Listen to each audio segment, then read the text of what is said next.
हरे कृष्णा, जय श्री कृष्णा, श्री राधे राधे, राधे राधे, जय श्री कृष्णा। श्रीमद् भागवत गीता के 7वें अध्याय का श्लोक है,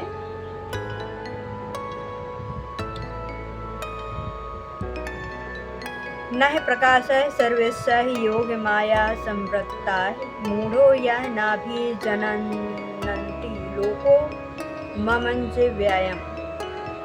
मैं मूर्खों तथा अल्पज्ञों के लिए कभी भी प्रकट नहीं हूँ। उनके लिए तो मैं अपनी अंतरंग शक्ति द्वारा आच्छादित रहता हूँ, अतः वे ये नहीं जान पाते कि मैं अजन्मा तथा अविनाशी हूँ। इसका तात्पर्य श्री कृष्ण कहते हैं, ये तर्क दिया जा सकता है कि जब कृष्णा इस पृथ्वी पर विद्यमान थे और सबके लिए दृश्य थे, तो अब वे सबों के समक्ष क्यों नहीं प्रकट होते। किंतु वास्तव में वे हर एक के समकक्ष प्रकट नहीं थे। जब कृष्णा विद्यमान थे तो उन्हें भगवान रूप में समझने वाले व्यक्ति थोड़े ही थे। जब पुरुष सभा में शिशुपाल ने कृष्णा के समय सभा अध्यक्ष चुने जाने का विरोध किया, तो भीष्म ने कृष्ण के नाम का समर्थन किया और उन्हें परमेश्वर घोषित किया। इसी प्रकार पांडव तथा कुछ अन्य लोग उन्हें परमेश्वर के रूप में जानते थे, किंतु सभी ऐसे नहीं थे। भक्तों तथा सम्मान व्यक्ति के लिए वे प्रकट नहीं थे। इसलिए भागवत गीता में कृष्ण कहते हैं कि उनके विशुद्ध भक्तों के अतिरिक्त अन्य सारे लोग उन्हें अपनी तरह समझते हैं। वे अपने भक्तों के समकक्ष ही आनंद के सागर के रूप में प्रकट होते थे, किंतु अन्य के लिए, अल्पज्ञ अभक्तों के लिए, वे अपनी अंतरंगा शक्ति से अवंचित रहते थे। श्रीमद् भागवत गीता में कुंती ने अपनी प्रार्थना में कहा है कि भगवान योग माया के अवतारण से अवृत हैं, अतः सम्मान लोग उन्हें समझ नहीं पाते। उपनिषेध में भी इस योग माया आवरण की पुष्टि हुई है, जिससे भक्त प्रार्थना करते हैं, हरि माया ना है पत्रेण सत्य सपिहित मुक्ता है तथा है गुरु तस्या दृश्यतम।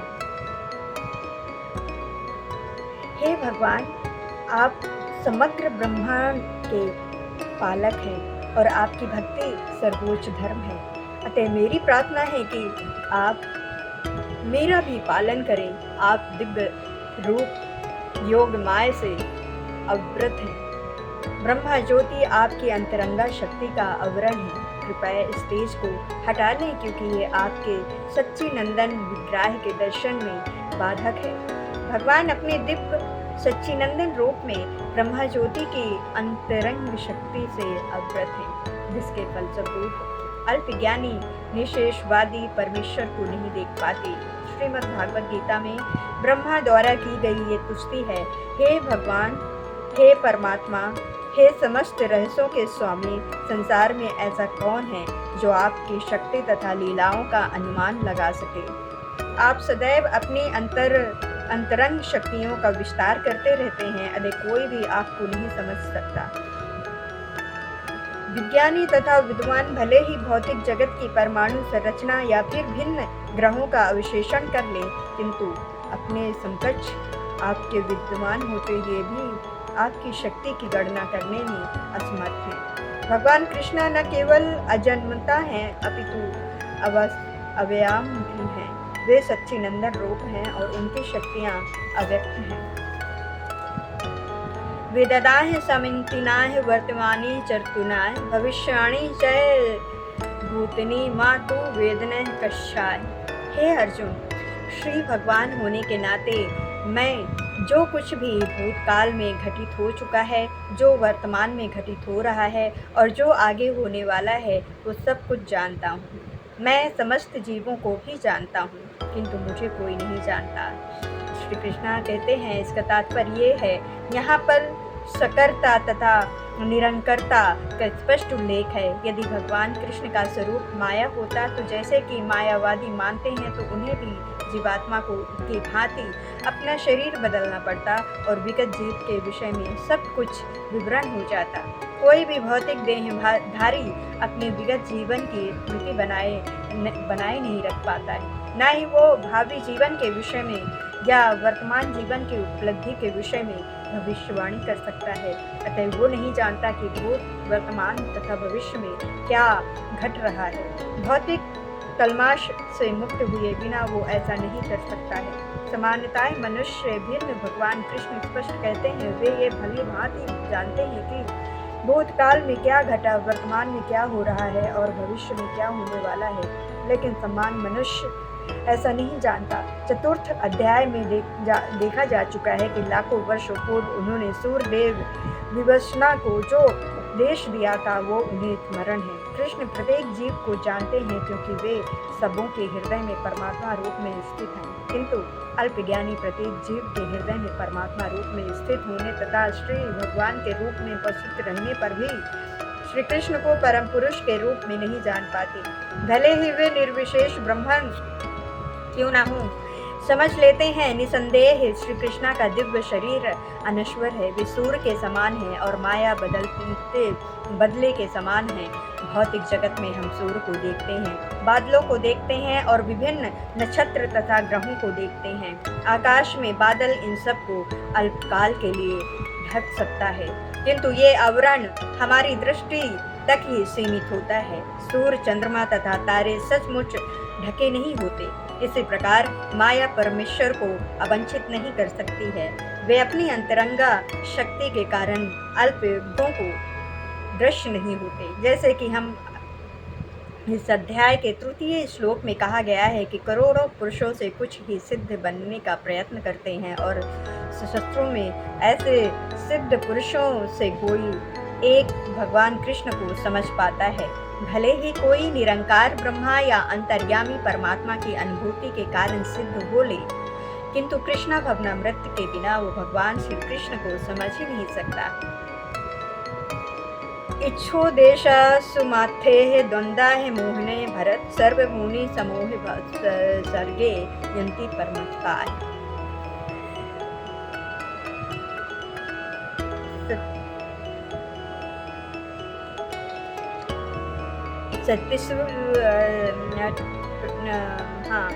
सत्ताईसवां ये श्लोक है जो श्रीमद् भगवद गीता का है। इसमें कहते हैं भगवान, हे भरतवासी, हे शत्रु विजेता, समस्त जीव जन्म लेकर के इच्छा तथा घृणा से उत्पन्न द्वंद्वों में मोहग्रस्त होकर के मोह को प्राप्त होते हैं। इसका तात्पर्य है जीव की स्वाभाविक स्थिति शुद्ध ज्ञान रूप परमेश्वर की अधीनता है।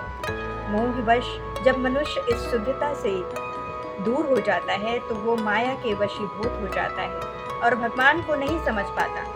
ये माया इच्छा तथा घृणा के द्वंद्व रूप में प्रकट होती है। इसी इच्छा तथा घृणा के कारण मनुष्य परमेश्वर से तदाकार होना चाहता है और भगवान के रूप में कृष्ण से ईर्ष्या करता है, किंतु शुद्ध भक्त इच्छा तथा घृणा से मोहग्रस्त नहीं होते। वे समझ सकते हैं कि भगवान श्री कृष्ण अपनी अंतरंग शक्ति से प्रकट होते हैं, पर वो द्वंद्व तथा अज्ञान के कारण मोहग्रस्त हैं।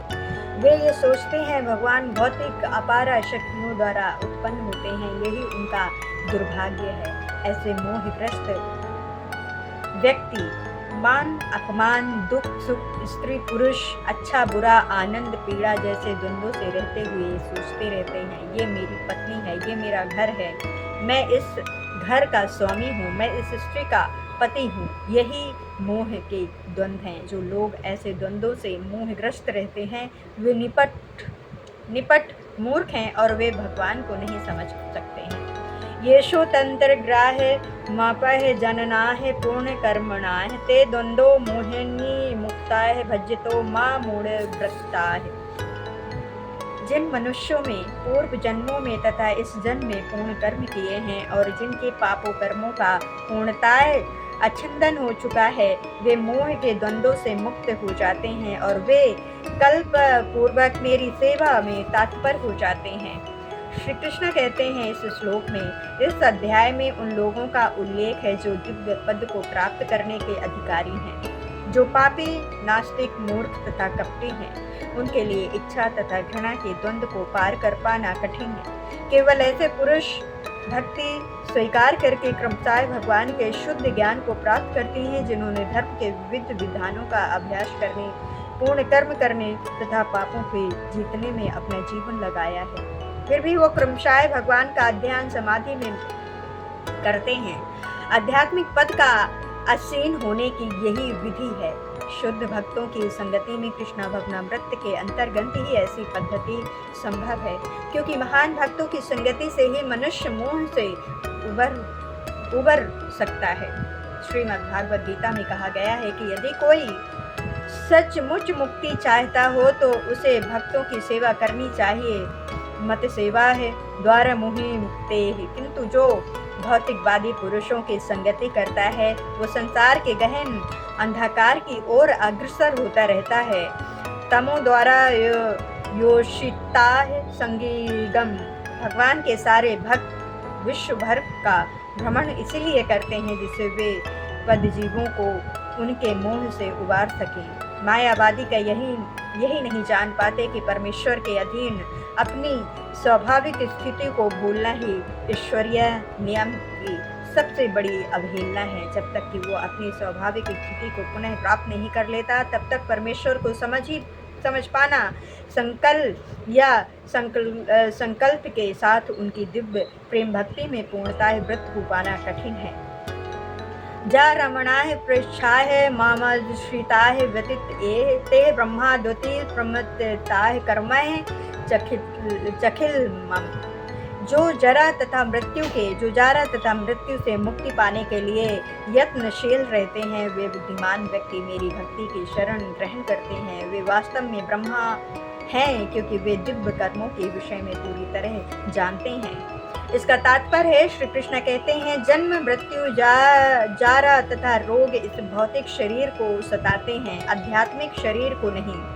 आध्यात्मिक शरीर के लिए न जन्म है, न मृत्यु है, न जारा है, न रोग है। अतः जिसे आध्यात्मिक शरीर प्राप्त हो जाता है वो भगवान का प्रसन्न बन जाता है और नित्य भक्ति करता है, वही मुक्त है। अतः ब्रह्मास्मि मैं आत्मा हूँ कहा गया है कि मनुष्य को चाहिए कि वो ये समझे कि मैं ब्रह्मा या आत्मा हूँ। जीव का ये ब्रह्मबोध ही भक्ति है। जैसे कि इस श्लोक में कहा गया है, शुद्ध भक्त ब्रह्मा पर आसीन होते हैं और वे दिव्य कर्मों के विषय में सब कुछ जानते रहते हैं। भगवान की दिव्य सेवा में रत रहने वाले 4 प्रकार के अशुद्ध भक्त हैं जो अपने अपने लक्ष्यों को प्राप्त करते हैं और भगवत कृपा से जब ये पूर्णतः कृष्णा भवनावाहित हो जाते हैं तो परमेश्वर की संगति का लाभ उठाते हैं। किंतु देवताओं के उपासक कभी भी भगवदम नहीं पहुंच पाते। यहाँ तक कि अल्पज्ञ ब्रह्मभूति व्यक्ति भी कृष्णा के परम धाम गोलोक वृंदावन को प्राप्त नहीं कर पाते। केवल ऐसे व्यक्ति जो कृष्णा भवनामृत में कर्म करते हैं मम आश्रिता है वे ही ब्रह्मा कहलाने के अधिकारी होते हैं, क्योंकि वे सचमुच ही कृष्णा धाम पहुँचने के लिए प्रयत्नशील रहते हैं। ऐसे व्यक्तियों को कृष्णा के विषय में कोई भ्रांति नहीं रहती, वे सचमुच ब्रह्मा हैं। जो लोग भगवान के अर्चा स्वरूप की पूजा करने में लगे रहते हैं या भाव बंधन से मुक्ति पाने के लिए निरंतर भगवान का ध्यान करते हैं वे भी ब्रह्मा अधिभूत आदि के तात्पर्य को समझते हैं, जैसे कि भगवान ने अगले अध्याय में बताया है।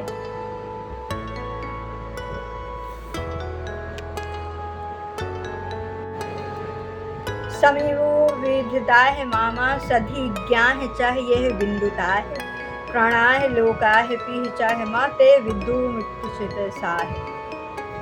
जो मुझे परमेश्वर को मेरी पूर्ण चेतना में रह करके मुझे जगत का, देवताओं का तथा समस्त यज्ञ विधियों का नियामक जानते हैं वे अपनी मृत्यु के समय भी मुझे भगवान को जान और समझ सकते हैं। इसका तात्पर्य है कृष्णा भवनामृत में कर्म करने वाले मनुष्य कभी भी भगवान को पूर्णतः समझने के पथ से विचलित नहीं होते। कृष्णा भवनामृत के दिव्य संप्रदाय से मनुष्य ये समझ सकता है कि भगवान किस तरह भौतिक जगत तथा देवताओं तक के नियामक हैं। धीरे धीरे ऐसी दिव्य संगति से मनुष्य का भगवान में विश्वास बढ़ता है। अतः मृत्यु के समय ऐसा कृष्णा भवनावाहित व्यक्ति कृष्णा को कभी भूल नहीं पाता। अंत एवं वो सहज ही भागवत धाम गोकुल वृंदावन को प्राप्त होता है। ये सर्वो अध्याय विशेष रूप से बताया है कि कोई किस प्रकार से पूर्णतः कृष्णा भावनावाहित हो सकता है।